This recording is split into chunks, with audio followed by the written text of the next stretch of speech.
Hi welcome back to my mini vlog. ಇದು ಮಂಗಳವಾರದ vlog ಆಗಿರುತ್ತೆ. ಮಳೆ ಅಂತೂ ಬಿಟ್ಟೇ ಇಲ್ಲ. ಈ ಮಳೆ ಹೆಂಗೆಪ್ಪ ಅಂದರೆ ಹೋದರೆ ಹೋಗೇ ಬಿಡುತ್ತೆ, ಉಯ್ದರೆ ಈ ಥರ. ನಮ್ಮ ರೈತರಿಗೆ ಇದೊಂದು ಕಷ್ಟ ಆಗಿದೆ. ಮಾಡಿರೋ ಬೆಳೆ ಎಲ್ಲವ ನೀರು ಪಾಲಾಗ್ತಿದೆ. ಇನ್ನು ನೈಟೆಲ್ಲ ಮಳೆ ಉದಿತು, ಬೆಳಗ್ಗೆ ಸ್ವಲ್ಪ ಕಡಿಮೆ ಆಗಿತ್ತು ಅಂತ ಹೇಳಿ ಇವತ್ತು ಅಮಾವಾಸ್ಯೆ ಇರೋದ್ರಿಂದ ದೇವಸ್ಥಾನಕ್ಕೆ ಹೋಗೋಣ ಅಂತ ಹೇಳಿ ನಾನು ನನ್ನ ತಂಗಿರು ಎಲ್ಲರೂ ಕೂಡ ರೆಡಿಯಾಗಿ ದೇವಸ್ಥಾನಕ್ಕೆ ಬಂದು, ನಾನು ಊರಿಗೆ ಬಂದಾಗ ಅಮಾವಾಸ್ಯೆ ಸಿಕ್ಕರೆ ಜಾಸ್ತಿ ಈ ದೇವಸ್ಥಾನಕ್ಕೆ ಬರ್ತಿರ್ತೀನಿ. ಇದು ನಮ್ಮೂರಲ್ಲೇ ಇರುವಂತಹ ಮಲ್ಲಿಕಾರ್ಜುನ ದೇವಸ್ಥಾನ. ಅಮಾವಾಸ್ಯೆ ಪೂಜೆಯಲ್ಲಿ ವಿಶೇಷವಾಗಿ ಮಾಡ್ತಾರೆ. ಅಮಾವಾಸ್ಯೆ ಸಿಗಲಿಲ್ಲ ಅಂದರೂ ತಿಂಗಳಲ್ಲಿ ಒಂದು ಸಲ ಅಥವಾ 2 ತಿಂಗಳಲ್ಲಿ ಒಂದು ಸಲನಾದರೂ ನಾನು ಈ ದೇವಸ್ಥಾನಕ್ಕೆ ಬಂದೇ ಬರ್ತೀನಿ. ನನ್ನ ವಿಡಿಯೋದಲ್ಲಿ ನಾನು ಹೋಗಿರೋ ದೇವಸ್ಥಾನಗಳಲ್ಲಿ ಅತಿ ಹೆಚ್ಚವಾಗಿ ಹೋಗಿರೋ ದೇವಸ್ಥಾನ ಇದೇನೆ, ನೀವೇನೇ ನೋಡ್ಬೋದು.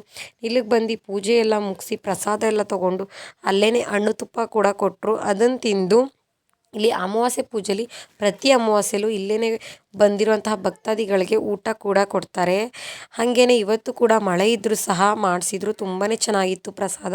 ಅದನ್ನು ತಿನ್ಕೊಂಡು ಇನ್ನು ಬರ್ತಾನೆ ದೇವಸ್ಥಾನದ ಅಕ್ಕಪಕ್ಕನೇ ನಮ್ಮ ಹೊಲ ಇರೋದ್ರಿಂದ ಅಲ್ಲಿ ಬೆಳಗ್ಗೆನೇ ಓದ್ಗುಣಿ ಹಾಕೋಕ್ಕೆ ಅಂತೇಳಿ ಅಮ್ಮ ಅಪ್ಪ ಎಲ್ಲರೂ ಕೂಡ ಬಂದಿದ್ದರು. ಅವ್ರನ್ನ ನೋಡಿಬಿಟ್ಟು ಅಪ್ಪು ಇಲ್ಲಿಂದನೇ ಕೂಗ್ತಿದ್ದ, ನೀವೇ ನೋಡ್ತಿರ್ಬೋದು ಇವಾಗ.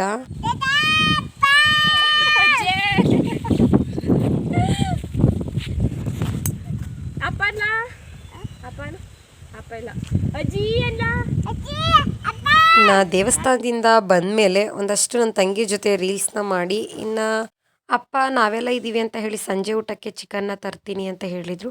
ಅದರದ್ದು ಅಡುಗೆ ಕೆಲಸ ಎಲ್ಲನೂ ಕೂಡ ಮುಗಿಸ್ಕೊತಿದ್ದೆ. ನನ್ನ ಇವತ್ತಿನ ಬ್ಲಾಗ್ ಇಷ್ಟ ಆಗಿದ್ರೆ ಪ್ಲೀಸ್ ಲೈಕ್ ಮಾಡಿ, ಹಾಗೆಯೇ ನನ್ನ ಪೇಜ್ನ ಫಾಲೋ ಮಾಡೋದನ್ನು ಮರಿಬೇಡಿ. Thank you.